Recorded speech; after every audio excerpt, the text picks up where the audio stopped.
I never expected to pretend to be a billionaire's wife, but when his mom fell ill, I suddenly found myself tangled in a web of luxury and deceit. I will never forget the day everything fell apart. The smell of antiseptic in the hospital seeped into my lungs, sharp and stinging. My heart raced, pounding against my ribcage like a trapped bird. I could barely breathe, shaking in the plastic chair beside Jake's family. Jake. That name, once a soft comfort, now echoed with doubt. He wasn't just some guy. He was a tempesta whirlwind of laughter and charm.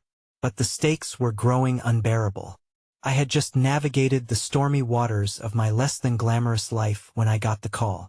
His mother's illness wasn't what the tabloids broke with whispers of cancer. No, it was much darker, much more cruel. "Please, just tell them you're my wife," Jake had pleaded, his eyes wide, betraying panic. That look twisted in my stomach. It should have filled me with anger, but underneath it all, I felt something else, a creeping dread of the truth. I was stepping into a world where everyone's lives glistened while mine felt shattered. My phone buzzed incessantly. Each buzz felt like a drumbeat of urgency. The press was already circling. I could almost hear the whispers. "Who's this girl?" They must have wondered. "What secrets is she hiding?" I felt trapped. A spell had forged me into a role I never asked for. A billionaire's wife with fake smiles and press obligations. My trembling hands made it difficult to keep the facade. The hospital room was dim. The air was thick with worry and the scent of sterile linens. I glanced sideways at Jake. In that moment he looked so small. His feverish mother lay unresponsive. Machines beeping a somber symphony that reverberated through the walls. Each sound puncturing the veil of hope. Time warped, stretching endlessly, each second pregnant with uncertainty. "This is your chance to change everything," whispered an older woman, hard eyes, steel tone. "If you play your cards right." I flinched. Was this who I wanted to become? Could I really cross that line, feigning love for a man I barely knew? But desperation clouded everything. I could feel the shift. The longer I waited, the deeper I sank, the more webs entangled me. The doctors rushed in. Baseline heart rates flashed like ominous warnings. I wanted to scream. Instead, I sat still, paralyzed by the weight of my own choices. The world beyond the hospital fading into a distant noise. "Do it for her," Jake urged, his voice cracking, the raw edge of fear muffled under the weight of his family. I just nodded, feeling the tremor in my own heart, aware that one decision could lead to chaos or salvation. I could become a spectacle. But as I prepared for the role, a sharp voice in my head whispered, "What happens when the truth unravels?" Hey, before we continue with this amazing story, I need to give you an important heads up. Many subscribers have reported that YouTube unsubscribed them without warning.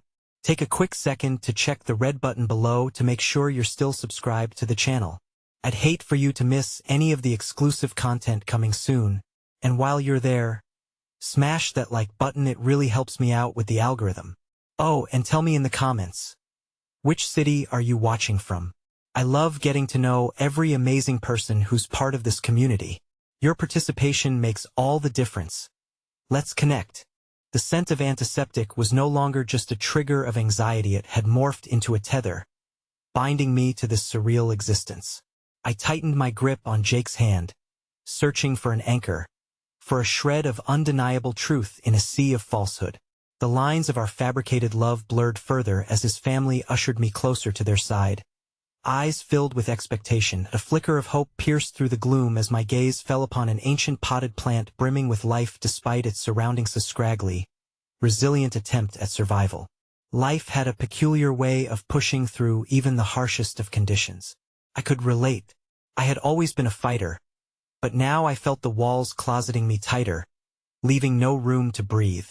"Just play the part," Jake whispered, his voice barely audible above the whir of machines, as if stepping down from his own pedestal of charisma to meet me in the shadows cast by doubt.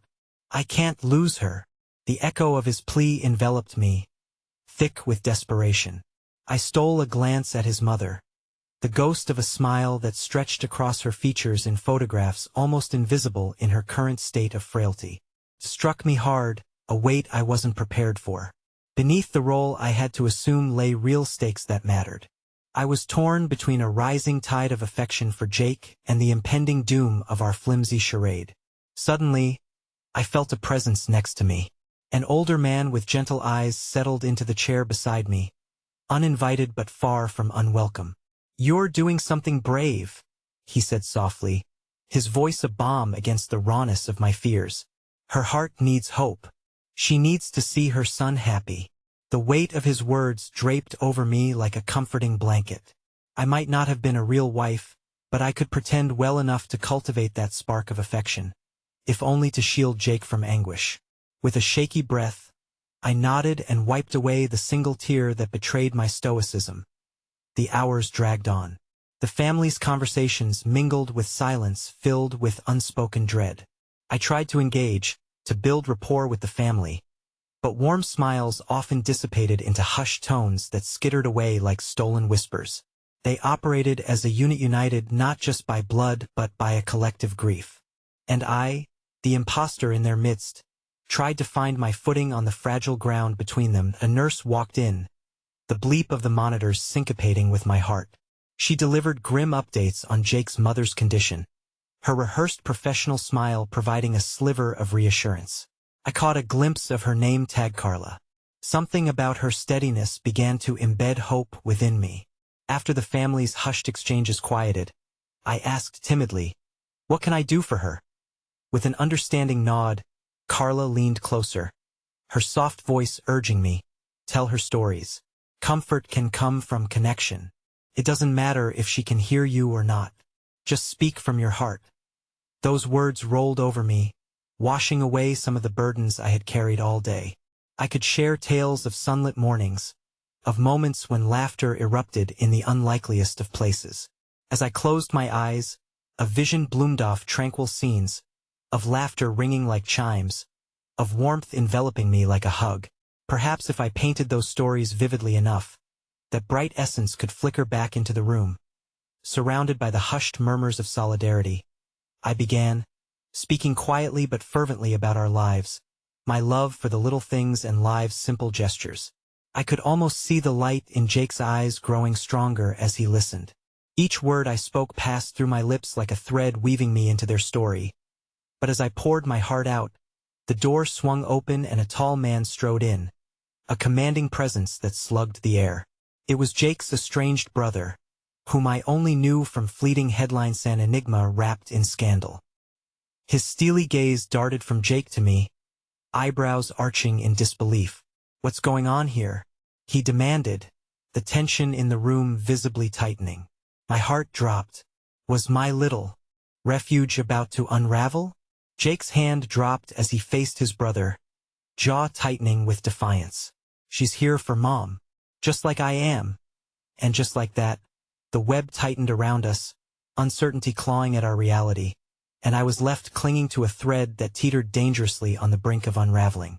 The air in the room thickened, the sudden shift sending a shockwave through my chest. Everything I had woven me fragile bond with Jake's family, the flicker of hope ignited by my stories flashed before my eyes, vulnerable and bare. I was suddenly aware of every scrutinizing gaze fixed upon me, each of them searching for answers I wasn't sure I could provide. Jake stood tall, a wall between me and his brother, but I could see the weight of his resistance building. The tension in his jaw mirrored my own rising panic. "What do you want, Adam?" Jake shot back, anger infused with a layer of disappointment. Adam let out a soft, cynical laugh, eyes darting between us. "What's this, little brother?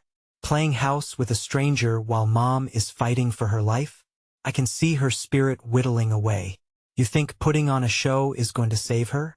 I flinched at his words, feeling exposed like a bird caught in a storm.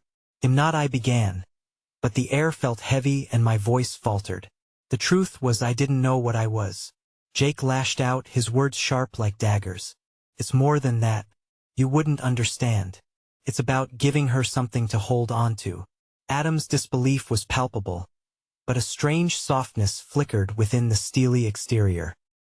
He seemed to assess me in a heartbeat, and then a hint of recognition flared in his eyes. "If you're trying to drum up some sympathy, "You're wasting your time," he declared, but I swore I caught a glimmer of something deeper beneath the surface. "Enough!" Their mother's small, trembling voice rang out, shattering the argument and echoing like a fragile bell. All heads turned, drawn back to her, propped up by the harsh white sheets. She blinked open sunken eyes, their brightness flickering like an ephemeral flame. "Why can't we just be together?" she whispered. "I want everyone here." Jake's shoulders sagged, his brother's mask cracking in the face of their mother's vulnerability. "Mom." It's okay, but her words transcended the tension, creating an unexpected bridge between us, infusing the air with something primal and profound. I felt a pull toward her, my heart aching as I reached for her hand, hoping that the warmth of my touch would impart the solace she desperately sought. "Maxine." She beckoned weakly, her gaze drifting toward me as if she sensed the deep fissures between her sons and my looming uncertainty. "Stay." Adam's mask of incredulity dropped just enough for me to glimpse the brother he could have been. "Mom, this isn't fair. You shouldn't have to endure this charade," he muttered. "I know what I want," she persisted, her voice strengthened by sheer will. "This girl, she brings something.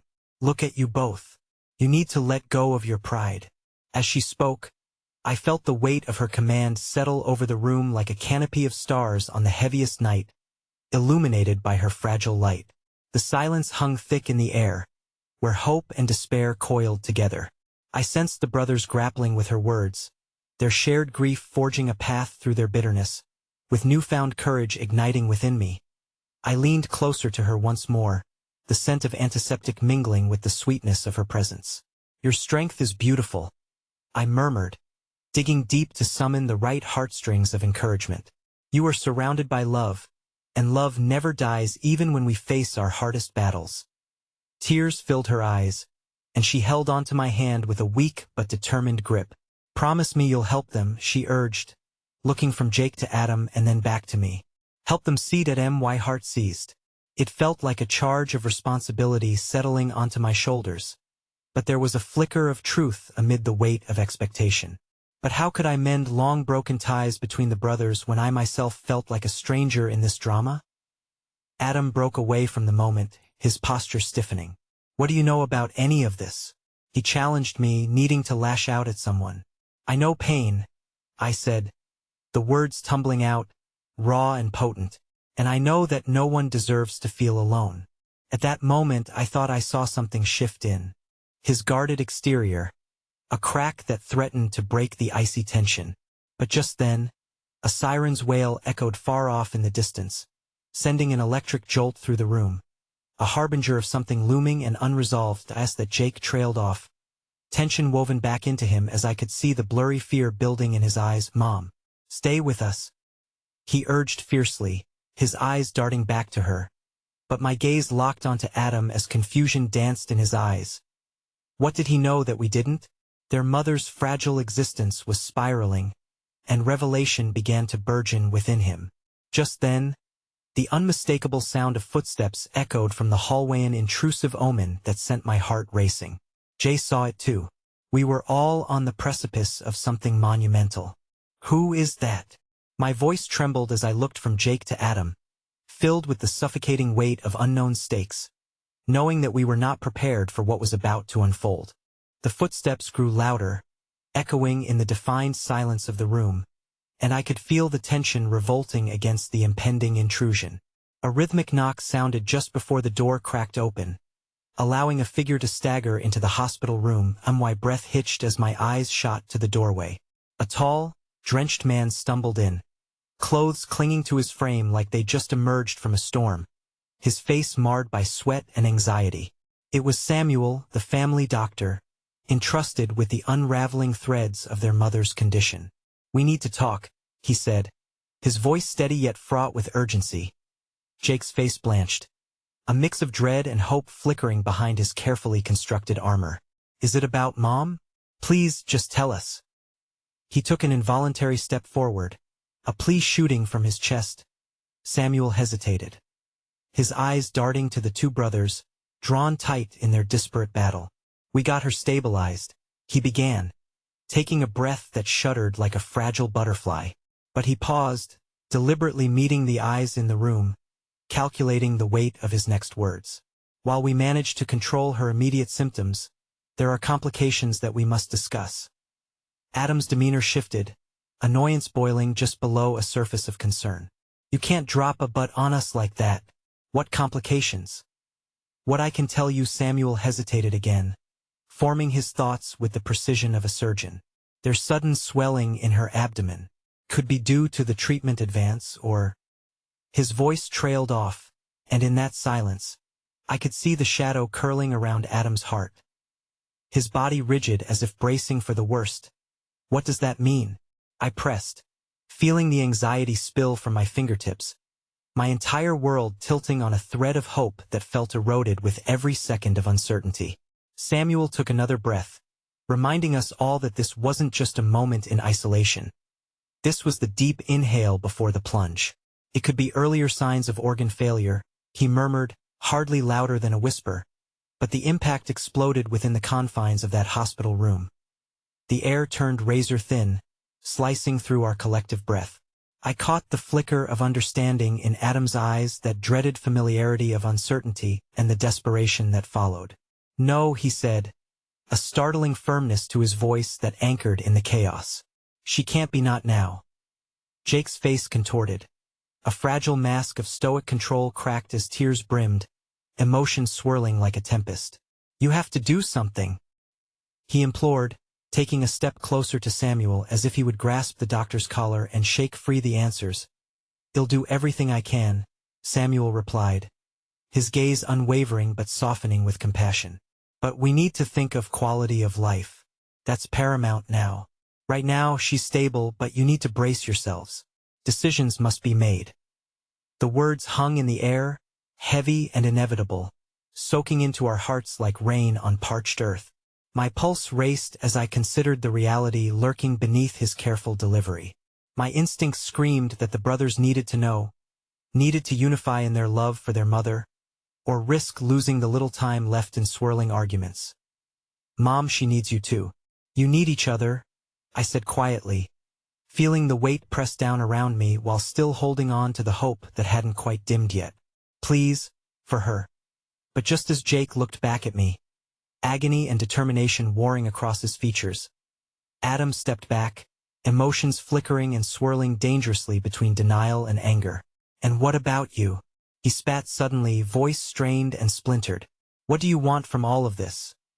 Just to help, I replied instinctively, but there was a sting to my words now, a perspective that I hadn't quite considered in my rush to bridge the gap. I want to be here, for all of you. Why? Because she asked you? You're not part of this. Adam continued to brandish the uncertainty, his voice dripping with contempt. Enough, Adam, Jake interjected fiercely. I could see there was a turmoil of hurt, nestled behind his assertive tone. We don't have time for this. Whether you accept it or not, she wants all three of us together. Together? Adam snorted, dismissive. We don't even know each other. Maybe if you hadn't brought her into this chaos, but Samuel's interjection cut through both our emotions and their fraying debate. Look, you don't have to believe in each other right now. You just have to be present. His voice reached out like a lifeline, desperate but vibrant. With every drop of hope shared among us, a strange tranquility settled over the fragile space, but it was quickly replaced by something that churned beneath the threat of unresolved emotions and the fraying bonds of brotherhood, raw and pulsing with unknowing. And as the seconds ticked, a sense of urgency pressed against the silence. What revelations would come next? Would the family rally together before time and fate spiraled beyond their reach? Or would the cracks deepen, snuffing out the last flickers of hope?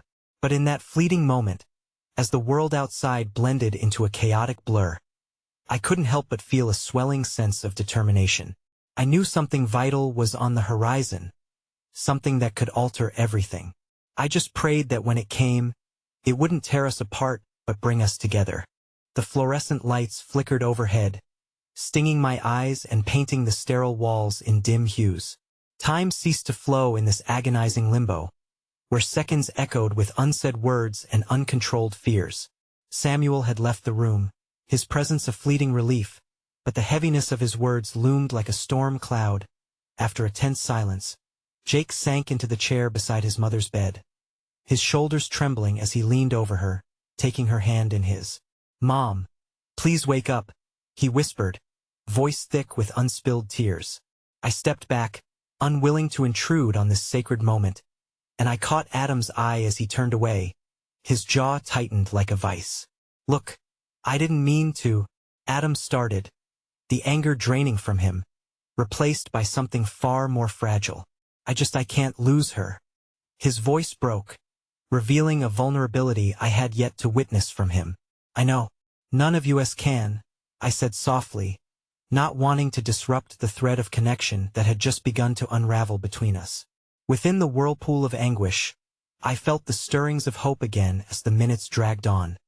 The tension shaped itself into something unexpectedly different.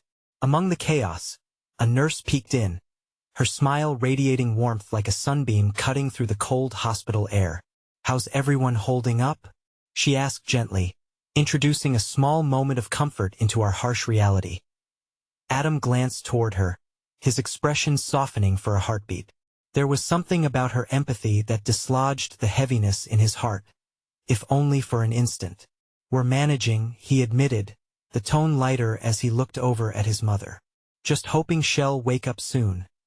The nurse's smile broadened with understanding, her eyes glistening with compassion. "Sometimes, a familiar voice is all it takes for someone to come back to us. Keep talking to her. Let her know you're here." I felt the air shift as hope slipped in, carving a path through our despair. Strongly tethered to Jake, I watched as Adam sat down beside him, and together they spoke to their mother, voicing sweet memories from their childhood. Words steeped in love. The soft murmur of their memories created a lullaby, fading the weight that had anchored us in sorrow. The anger dissipated between them, and I found myself marveling at the sheer power of love in its most fragile form. But just as the brothers began to find solace in their shared stories, the door swung open again, revealing a figure who sent a shudder through the room. Marlene, the family's estranged aunt, stood framed in the doorway. Her eyes were narrowed, anger flaring behind her carefully composed facade. "I heard about Anna," she exclaimed, her voice dripping with condescension, and I braced myself against the impending storm that sparked in the air. "And I must say, it's a shame you chose to involve her in all this mess," she sneered, eyes piercing through me. Jake straightened, the warmth melting from his expression. "What do you mean?" he challenged, fists clenched at his side. "You really think the stranger cares about you or Mom? She's a distraction." Marlene's tone was icy, venom coiling through her words. "The family business is falling apart without her, and you're here playing a role. How pathetic." "Stop," Adam intervened, voice sharp like glass. "You don't understand. She's helped USI understand perfectly," she interrupted, stepping further into the room, her presence turning the air electric with hostility. "This is all about money for you too, isn't it? Who's going to inherit the family assets?"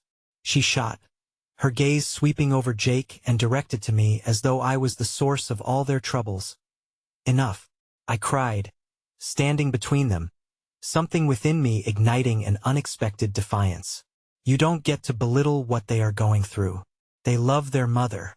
My heart thrummed loudly in my ears as I faced Marlene, feeling the protective instincts surge within me.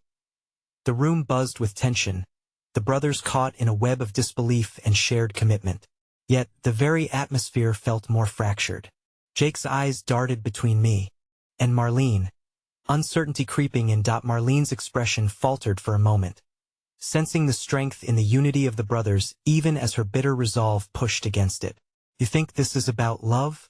You're merely kids playing with emotions," she sneered, but in her eyes, I glimpsed a flicker of fear. Perhaps my courage rattled her, and just as sunlight began to infiltrate the darkened room, a sudden alarm blared from the monitors beside Anna. The tension snapped, and we turned in horror, desperate as we rushed to her side. "Call for help," I shouted in panic, heart racing as the machinery whirred frantically.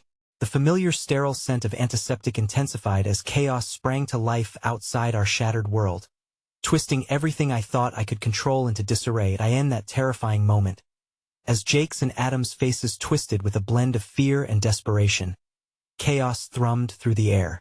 The uncertainty of whether we held the pieces of our mother's world together vanished in an instant, replaced by dread. Our fragile moment of unity shattered under the weight of what came next. Would we lose her now, amidst the blossoming hope we had just woven?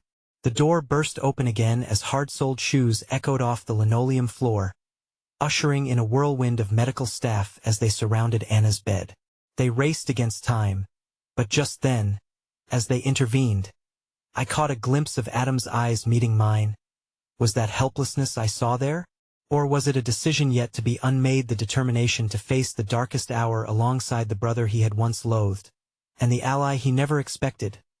The finality of this fortuitous shuffle loomed, pulling us all toward a cliff we never anticipated. Would love finally conquer all? Or would it lead us to the precipice of loss before we could grasp the joy it held? The clamor of voices enveloped us, a cacophony of urgency blending with our own rising panic as medical personnel crowded around Anna.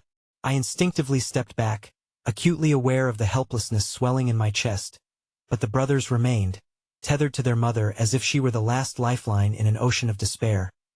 "Keep her stable," one doctor barked, focusing intently on the monitors while another began a coded exchange with the nurse. The urgency in their movements made my heart race even faster. Next to me, I sensed Adam flinch, his hands clenching into fists at his sides. A silent prayer for his mother surfacing unbidden. I wanted to scream, to demand that they hurry. But what power did I have in this storm of expertise and efficiency? Just as I thought I might crumble under the pressure, a familiar voice broke through the haze. "Everyone, please, step back," a nurse called out, her hands raised like a shield. "We need space." I looked at Jake, his face pale, compressing the fury and fear that mingled in his expression. It was as if the turmoil inside him magnified the stakes of our arrival, the burden of being the only ones left, the only ones able to potentially save her. Where there had once been warmth, now I saw his shoulders sagging under the weight of realization. The world around us blurred into a cold canvas of white and blue, and without realizing it, I stepped toward him, my fingertips brushing against his arm. The fleeting connection seemed to send electricity through us both, awakening a hint of determination in his eyes. Yet, the fear still lingered, the knowledge that we could lose her at any moment anchoring us both in this maelstrom of anguish. And just like that, as chaos unfolded, Marlene slipped further into the background. I watched her, her sharp edges dulling as the realization that her earlier tirade fell painfully short set in.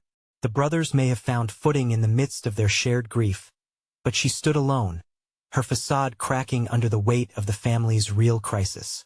"What are you still doing here?" Jake's voice cut through the air, suddenly stronger, addressing his aunt with a challenge that shocked even me. There was a clarity in his anger that I hadn't expected. "If you don't care about Mom, then just go." With that simple statement, the tension shifted again. Marlene flinched as though struck, and it was in this moment I sensed a potential for change. Could they truly begin to heal the rifts in their family? Before she could respond, the medical team had done their part, their actions a blur of motion and purpose. But then, as they stepped back and the monitors began to stabilize, the air cracked with a different kind of possibility. Just then, a faint sound echoed from Anna's lips. It was a whisper. "Jake?" she breathed, her eyes slowly fluttering open, blinking against the brightness above. Time paused, a collective breath lost within the walls of the room as the brothers surged closer, Jake gripping her hand tightly as tears streamed down his cheeks. "Mom, I'm here. I'm right here," he said, voice trembling yet full of love, an antidote to the bitterness that had sprouted between them over the years. The moment swelled with hope, illuminating the room with a light that hadn't existed moments before. Adam's shoulders relaxed, bringing a smile to his face that mirrored Jake's own relief. It felt as though the weight of their fractured family could finally breathe. But just as quickly, hope met darkness again. "What happened?" Anna's voice quivered, laced with confusion as she darted her gaze around the room, vulnerable and frail. "Where's your father?"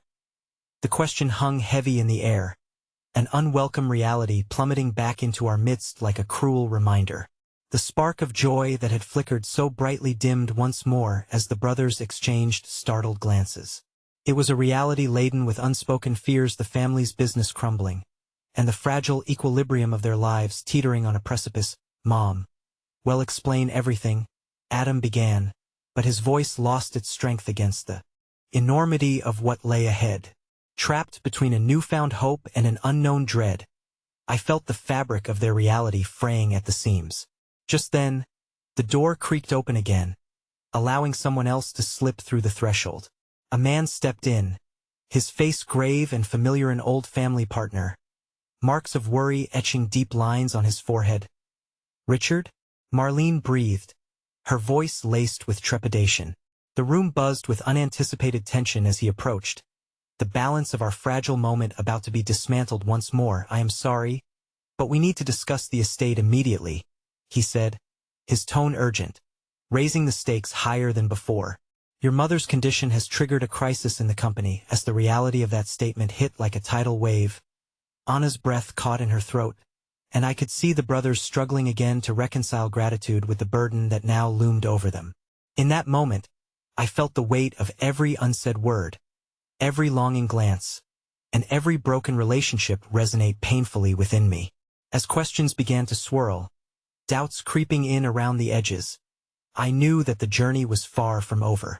At that precise moment, caught in the hurricane of emotional turmoil, family secrets, and impending loss, a shocking realization struck me.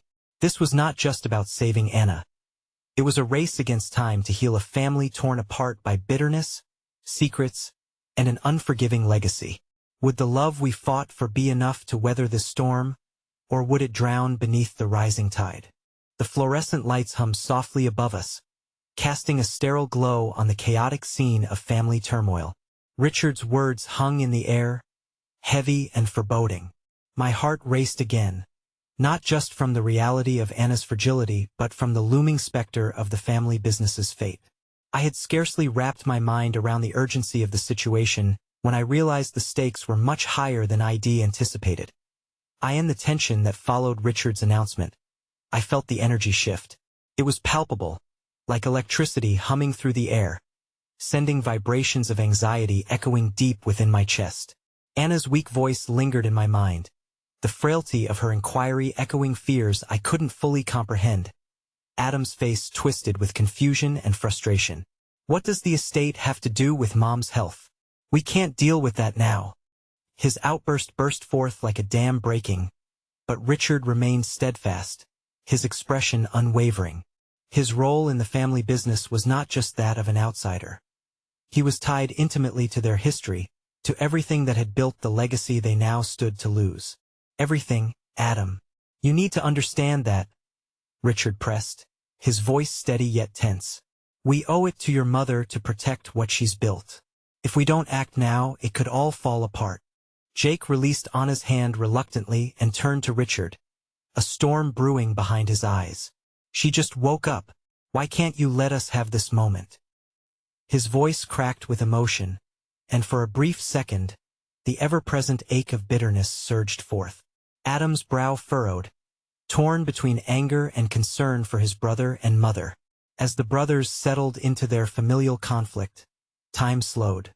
I stepped back, trying to make sense of my place in this maelstrom. My heart ached for Anna, a woman who fought so fiercely for her family, minimized amid the chaos. I wanted to offer my support, but how could I when it felt like the whole world was unraveling at a rapid pace? "Mom, well, sort it out. We promise," Adam said, his voice softer now, as he reached out to guide Jake. But Anna's expression was clouded with distress, her eyes searching the brothers for something solace, reassurance, perhaps a thread of connection amidst their rising tensions. Then came a small yet profound moment. Marlene, who had been a chorus of bitterness until this point, stepped forward, her features softening. "Richard, we may need to take a step back. Anna just came back to us. She deserves more than to be caught in the crossfire." Her voice trembled, a crack in a facade she had clung to for so long. It was the first act of kindness I'd witnessed from her, and it was unexpected. For the first time, I saw a flicker of empathy in her eyes, a mother who understood that the emotional burden could fracture them further. The silence that followed felt monumental as every eye turned toward Anna, who lay fragile and weary, yet somehow the anchor of this swirling tempest. "Can you guys just stop?" she whispered, weakness bleeding her voice. "This isn't how I want to remember my recovery." The pain of her request was sharp. Each brother flinched as though struck, the realization dawning that they had fallen into an old cycle, that of neglecting Anna in their quest for control. "Mom," Jake began again, his voice cracking under the weight of emotions left unsaid, the space between them filled with aching sincerity. "No more fighting," Anna pressed, her voice rising ever so slightly with newfound strength. "We need each other." The moment seemed to hang suspended in time, as her sentiment cut through the air like a lifeline thrown into a churning sea. But just as hope began to flicker within that charged atmosphere, the sound of sharp footsteps echoed from the hallway. I turned to see another figure emerge, a disheveled man, his face drained of color, and a nameless urgency etched deep into his features. "I need to speak with Anna," he said, his tone brusque as he pushed past Richard, unhindered by anyone's silent permission. The moment shattered. The brothers stiffened, their expressions shifting to confusion and apprehension. "Who are you?" Jake stepped forward, instinctively protective, his large frame blocking the man's advance. "That I am," he hesitated, each second stretching between us. My heart raced as recognition played tricks on my mind. Was he here to deliver more bad news? Or was he a stranger brandishing a new storm? "There isn't time for questions. Anna needs to know something important before it's too late," he insisted, his gaze darting back to me, a flicker of desperation in his eyes.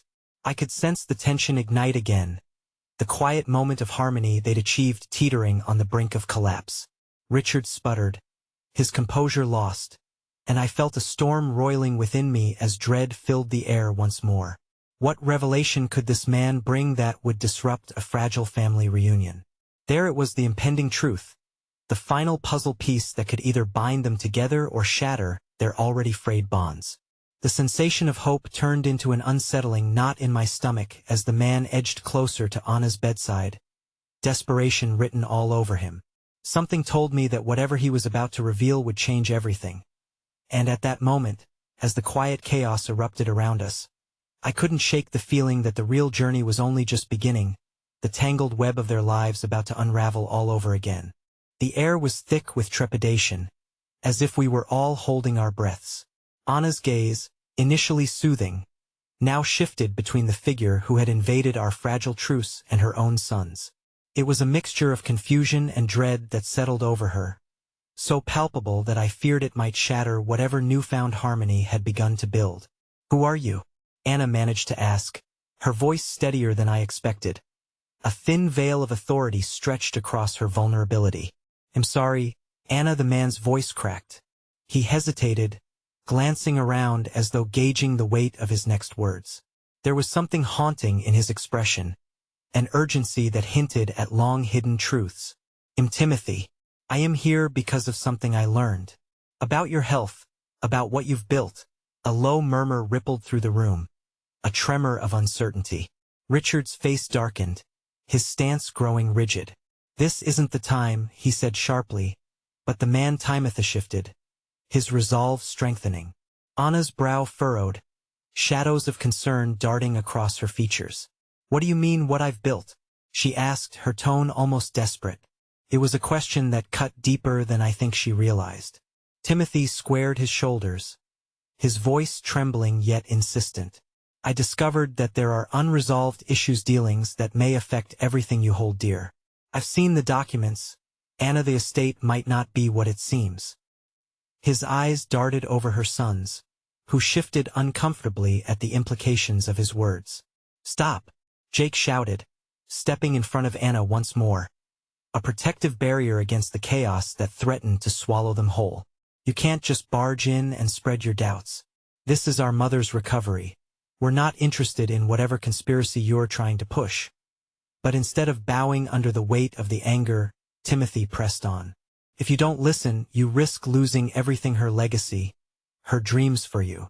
There are people out there who want what she has built, folks who would stop at nothing to take it from you, especially now." Each word was a dagger, and I could see the impact one by one, a visceral response taking hold. Richard was backing away ever so slightly, a primal fight-or-flight instinct awakening in him. Adam's face paled further, a shadow draping over the raw anguish that already marked him. "Why should we believe you?" Adam's voice trembled, his denial mixed with an aching curiosity that was all too human. "Because I'm not your enemy," Timothy replied fiercely. "I'm a messenger. I risked everything to get here because I believed there would still be time to act, but it's dwindling. You have to trust me, Anna." His gaze fell on her now, an imploring plea weaving through the urgency.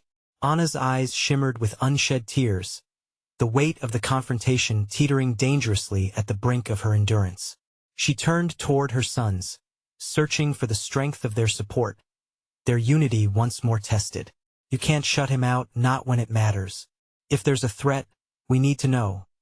Just as hope gathered momentum, a sudden alarm beeped from the monitor above Anna's bed, slicing through the tension like a final judgment. Her figure tensed, and panic swept through the room as if ignited by the shrill sound. "Mom!" Jake yelled, rushing to her side. An array of nurses flooded into the room, faces masked and voices sharp and authoritative, effectively drowning out the uncertainty that had taken root. I remained still, a bystander to their emotional tempest the sisters and brothers thrust into an unwelcome fray. As I stepped aside, my heart thudding heavily against the backdrop of chaos, I caught sight of Richard, who stood bewildered, stripped of his usual bravado. The world seemed to swirl around him, and in that moment, I recognized the vulnerability that marked us all as human. In the tumult of medical voices and the frantic rustling of sheets, I felt the weight of something monumental settle around us. Each of us was linked by unspoken truths, by fragments of revelation yet to unfurl. My stomach twisted with anxiety. What if all of this was true? What if David's empire was built on shaky ground, and Anna's frail health was the signal to a much darker reality? As the nurses worked to stabilize Anna, Richard's eyes locked onto mine, and for the first time, there was no pretense, just a raw, unfiltered plea for understanding in the midst of the chaos. But before I could respond, a sudden crash echoed from the hallway, and I turned to see a figure stumbling into view. This time, it was a woman disheveled, wild-eyed, and unmistakably desperate that encroached upon our turmoil. "You need to listen to me," she cried, her voice rising above the chaos. I felt my heart stutter, the final structure in all of this madness shuddering now. For in her presence lay the haunting implication that the revelations were only beginning. The woman's wild eyes darted between us, circling like a hawk watching a flock of unsuspecting doves. She took a breath, steadying herself, desperation mingling with a fierceness that made every instinct within me scream to listen. "You don't understand the danger you're in." Her voice, though raw and ragged, cut through the panic in the room with alarming clarity. "Who are you?" Jake snapped, still at Anna's side, his protective instincts flaring. "What do you know about our family?" She hesitated, a flicker of uncertainty flashing across her face. "I know more than you can imagine. I worked with David, your family's lawyer. I was there when the deals were being made, the promises shrouded in secrecy and greed." She paused, heart racing, gauging our reactions. "Everything you know is about to change. David's ambitions are bigger than you think, and he won't stop until he gets what he wants." The room stilled, Timothy taking a cautious step forward. "You worked with David?" he asked, his voice a mix of wariness and intrigue. "What do you mean, exactly?" The woman swallowed hard, clenching her fists. "David promised he'd protect you all, that everything was secure. But I know there are backroom deals being made that could expose Anna's estate to ruin. It's his way of consolidating power. He's ready to let everything fall apart if it means he can emerge unscathed." Anna's breath hitched at the mention of her husband. In an instant, the promise of recovery began to flicker like a candle caught in a storm. "What do you mean?" she whispered, uncertainty lacing through her voice as she turned to me, searching for anything that could anchor her in this sudden tide of fear. "I have to warn you, time is running out. There are people who will do anything to get to your family, to take everything away from you, and David's not the only one involved. The woman gritted her teeth as if forcing herself to reveal an unwilling truth. He's aligned with others, old rivals. They want the estate in their grip, and your mother's health is only part of the equation. Each word landed with the weight of cannon fire. I glanced over at Richard, his form so rigid it seemed he might shatter. The shock enveloped us, turning my throat dry, a sense of betrayal gnawing at me. Did Anna even know who her husband had become, or was she sheltered away from the monstrous ambitions that lurked behind closed doors? What if this is just another scheme? Richard finally spoke up, his voice hoarse. How do we know you're not part of it? I'm here because I care, the woman said, her intensity unabated. I've seen the fallout of his actions beyond just your family, and it's tearing everyone apart. As she spoke, Anna's eyes shone with unbidden tears, the kind that could drown out an entire ocean. I felt her gaze shift through time, perhaps recalling the love that once breathed life into her marriage, now suffocated under the weight of ruthless ambition. Each of her sons, standing resolute beside her, appeared smaller, needier in the face of an unseen storm. They were children again, looking to their mother for safety. Just then, there was a commotion outside the room. The nurses, who had become a hive of efficiency mere moments ago, jerked their heads toward the noise, and I could see apprehension flashing across their faces. I moved toward the doorway, instinctively trying to shield them from whatever chaos emerged, but my heart raced at the sudden ruckus unfolding in the corridor. Get back here. You can't just barge in, a nurse shouted, her voice rising above the clamor. Before I could process what was happening, a man stormed into the room. He was disheveled, sweat beading on his brow as if he had run a marathon. You don't understand, Anna, he gasped, desperation etched across his features. You have to listen. They're coming for you, and they won't stop until they take everything. Panic surged anew, the atmosphere thick with the weight of multiple revelations colliding at once. The chaos of the outside world began to seep into our small safe haven, and I felt every heart in the room pounding like a Druma relentless tattoo of fear, countered only by the hope that had once shone through this family's struggles. Who are you? Anna breathed, eyeing this newcomer, searching for any sign of hope within his storm. My name is Eric, he replied, conviction playing across his face. I used to work for your husband. I know the plans, the betrayals. If we don't act now, your home will be gone before you even have time to protest. Shock coursed through the room, each revelation a match igniting fears that had already been waiting in the dark. The impending storm warned us, a collective dread threading between us like a noose. And just when I thought hope might offer a glimmer of solace, Timothy's voice sliced through the tension one last time. Why haven't we reported this? Why haven't you come forward before? Because I didn't want to believe it, Eric admitted, his shoulders slumping under the weight of his fear. But now it's too late. A scream erupted from somewhere in the corridor, cutting through the fray, shattering the frail bonds that had tied us to the moment. We all turned towards the sound, and in that instant, I knew something inside our fragile truce had irrevocably changed. Behind the noise, the darkness rumbled, and I could only hope that Anna would hold onto her strength as we confronted what lay ahead. Uncertain, unprepared, but utterly unwilling to give up. I stared into the chaos, feeling each pulse of urgency hum through my veins. Eric's revelation, coupled with the sounds echoing from the corridor, created a whirlwind of dread and determination that left me lightheaded. Anna's soft breaths were barely audible under the weight of the unfolding storm. Her eyes widened, shimmering with unshed tears, as she drew strength from her sons, lingering between vulnerability and her fierce maternal instinct. Mom, Jake cried out, tightening his grip on Anna's hand, his face a tapestry of emotions grappling for control, shielding, securing, and yet utterly vulnerable. Adam mirrored this raw energy, both brothers united in an irrevocable bond marred by unspoken resentments and newfound urgency. We have to figure this out, Adam insisted, his voice steadied with resolve but heavy with the fear of losing everything. The air felt electric, each breath infused with desperation. How could we possibly navigate the world around us when we were ensnared in the web of their family's deceit?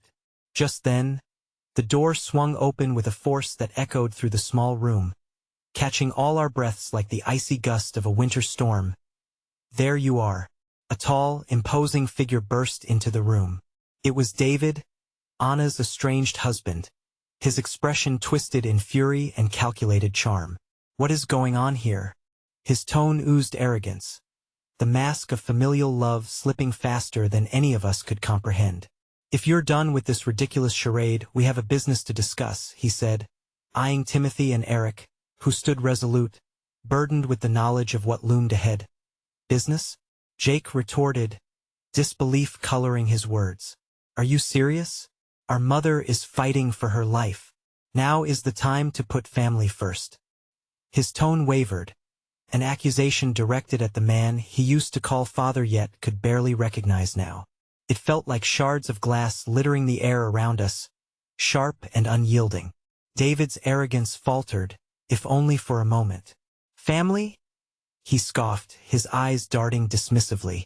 You've been playing house with this stranger. That's not family.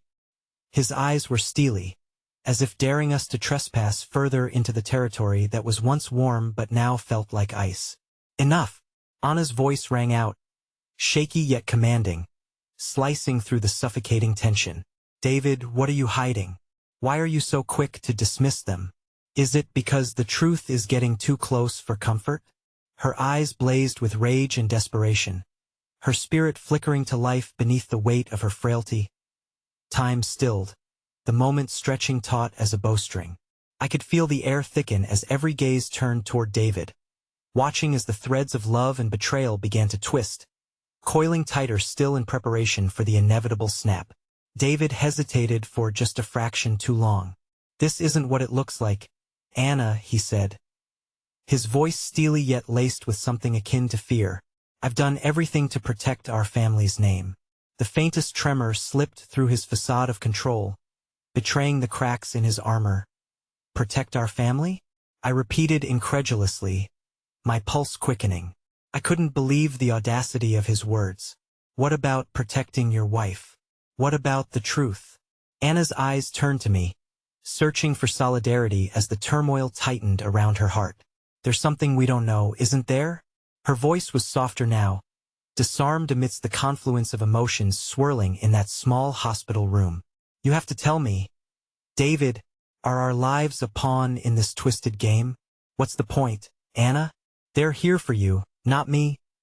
David showed his teeth like a wolf revealing itself. Your health? Your life? It's all a facade, a ploy to hold on to the remnants of what was lost. Time froze again, a moment pregnant with revelation. The air was thick as secrets erupted like dormant volcanoes. What do you mean? Jake stepped forward, fists clenched, eyes narrowed. My heart raced as I realized how every revelation felt less like a shattering truth and more like a cascade of tiny truths begging to be set free. What did you do? But before David could answer, Anna took a deep breath, her frail body trembling as she brushed her fingers on mine, the smallest gesture igniting hope amid despair. No matter how deep this betrayal runs, I refuse to let it define my family, she declared, her voice carrying notes of empowerment. We will face it together. With a sudden flare of resolve, Anna's energy sparked like a flame reigniting in the darkness. I watched her sons rally behind her, inches thicker with determination as if gravity had decided to shift and cradle them in their unity. Pack your bags, David. If you think I'll let you weaponize my weakness against my family, you have another thing coming. Her voice pierced through the abyss, a rallying cry in a time adorned with uncertainty. But Richard, still reeling, took a step back, wringing his hands nervously. Anna, it's not that simple. If we lose the estate, everything we hold dear, it won't just be a loss, it'll be a war. Eric interjected, urgency flooding the air as he tore his gaze from Anna to David. A war that's been simmering beneath the surface for years. If the vulnerabilities of the estate are exposed, you'll all be pawns in a game far too dangerous to comprehend. David smirked, his demeanor suddenly shifting, revealing the predator lurking behind the surface of politeness. You make a valid point, but unfortunately for you, The game has already begun and you're not prepared to face the consequences. With a rush of air, I felt my heart leap. Uncertainty mingled with clarity, the intricate dance of shadows becoming sharper amidst the looming darkness. As the eyes of the brothers bore into their estranged father, my heart raced with the realization. The time for healing and unity had come, but only if they were willing to fight side by side. Jake, eyes glinting with fury, looked at Adam. Whatever's going on, it's about time we stopped pretending we're just bystanders. With that, he turned to face me, the fire within him igniting something deeper. And you've helped us, even while we tried to push you away. We need your strength to expose whatever lies in the undercurrents. At that moment, hope unfolded within the walls of despair like a delicate blossom reaching for the sun.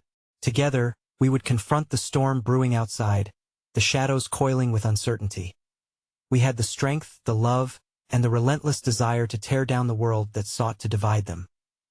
"Let's do this," I said, the words racing forward, carrying the urgency that rippled through the air. United, we all looked at each other with a fierce determination, a motley crew against the shadows. A family that had faced silence but was now prepared to confront the truth.